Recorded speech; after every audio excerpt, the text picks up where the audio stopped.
Hello, everyone, and welcome to Tools for Critical Thinking presented by the Office of Learning Services at Millersville University.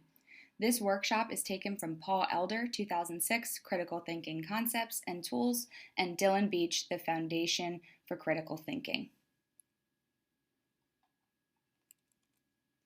What is critical thinking? The key here is that critical thinking is not one thing. Rather, multiple actions that need to be taken, such as analyzing and evaluating. Critical thinking is also self-directed, self-disciplined, self-monitored, and self-corrective. The commonality here is that these components all begin with the self. This emphasized that critical thinking is an act done by the learner and monitored by the learner. Next, we're going to talk about the elements of thought. This includes point of view. This is your own perspective on something. It's the way you think or feel. Purpose. This is the goal and the driving reason. Next is question. This is referring to the problem or issue at hand. And information is all of the other information such as facts or data. Continuing on, interpretations. These are the conclusions that we come to or the final thoughts. Moving on, concepts are theories or principles, broad ways of thinking and typically serve as a foundation for a belief or behavior. Assumption is something that you believe to be true without any proof or evidence. And lastly, implications are the consequences we face and what happens after.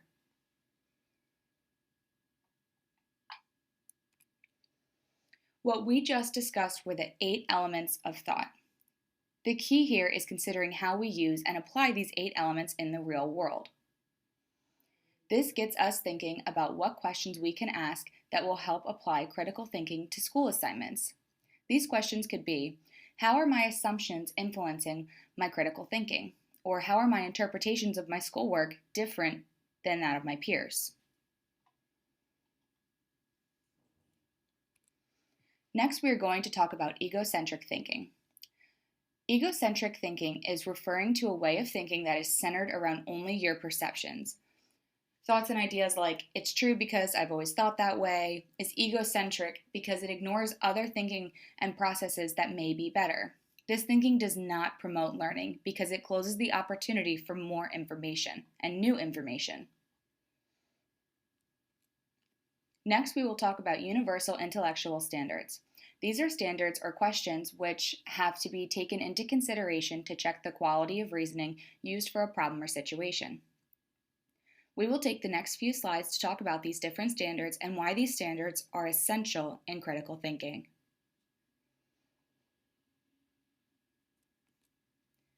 The first universal intellectual standard is clarity. You can question clarity by asking questions such as, can you elaborate further or give me an example?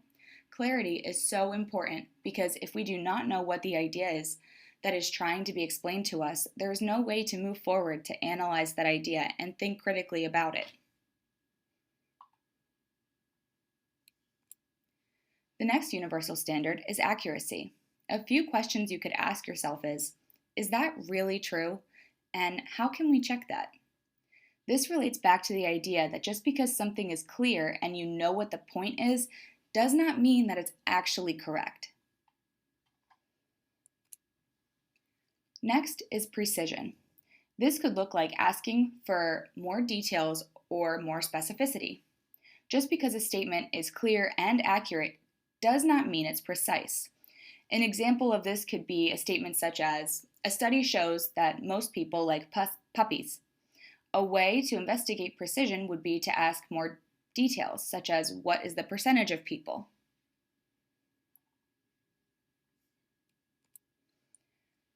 Next is relevance. This is really looking at how is this connected with the question. An example of this could be students studying for hours and putting a lot of effort into their work and still not performing well. This could be because the information that they are studying may not be what is actually on the exam. So it is important to establish and investigate relevance. Moving on to depth. This could be assessing if the statement at hand is considering all of the factors. A perfect example is the just say no example. This is a statement that is used which tells children to say no to drugs. This statement does not consider other factors such as why people start to use drugs in the first place. Thus, it lacks depth. The next standard we will discuss is breadth. This is about the other points of view and what it may look like. An excellent example of this could be in politics. There are many points of view on subjects, thus there is a lot of breadth because there are many points of view, as compared to different subjects where there are fewer beliefs and not as much breadth.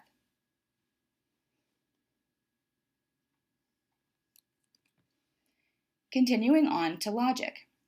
This is as simple as asking, does this make sense? This could be analyzing if what someone is saying is contradictory. Another example of this could also be in politics and platforms to analyze what a person is saying and if it actually makes sense. Moving on, there are 3 different types of questions: one system, no system, multi-system. It is important to know which type of question you are analyzing before jumping to the answer, and we're going to discuss in depth what each of these mean. One system questions consist of this. They require evidence and reasoning within a system. This question has a correct answer and concludes with knowledge. An example of this could be in mathematics. There is evidence and reasoning behind calculus, and there is a right and a wrong answer to questions.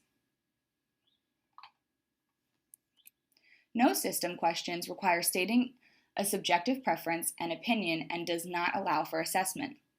An example of this type of question could be in values or morality. A response to questions in this domain can be subjective to the person that you are talking to.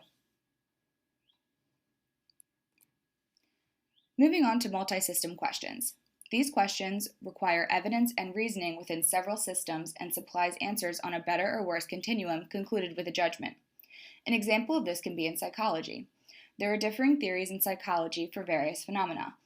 While all these theories have reasoning, there could be a debate for which is better in different circumstances.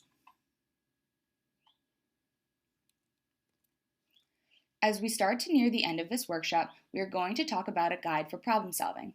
When you need to solve a problem, reflect back on your goals, purpose and needs, and reevaluate as needed. Your initial goal or purpose may change, and problem solving is an active process. It is important to state the problem clearly, especially if you are working with others to solve the problem. Studying the problem could also be helpful to ensure that you have a good understanding. It is also important to determine what you need and where you can find it.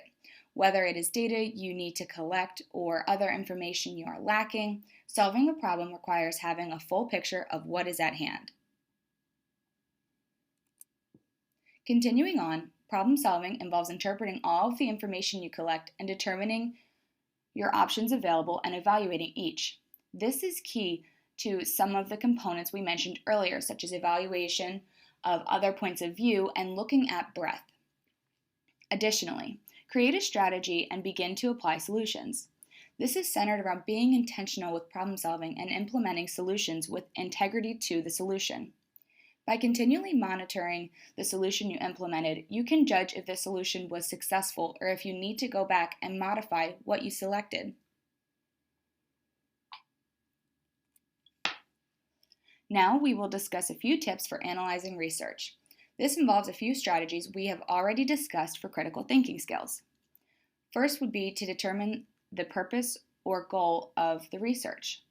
This is asking, what is the research trying to tell me? A good way to assess the purpose could be to find the research question being posed. It may be posed as a question up front or it may be embedded in the reading. But finding this question and looking for the answer is a great skill to analyze research. A very important section in research is methodology. This is the research collection process and how the researchers collected data and what tools they utilized. This is a great place to look for relevant data and see how it was obtained to answer the research question. Next, examine the conclusions and look for a point of view or assumptions. Research should not have assumptions or a point of view. Research should be asking questions and using data to support those answers. There may be a hypothesis, however, research should not be biased. Being able to state what the implications are of a finding is another great way to analyze research. Research is done to answer questions. Interpreting data in a way that asks, "What does this mean for the real world?" is an excellent way to analyze the bigger picture. Here are the final thoughts for today's workshop. Critical thinking involves considering the materials in every way possible. Looking for different points of view, clarity, accuracy, precision, and all of those factors we mentioned earlier is key in critical thinking, and it is important to assess these factors when critical thinking.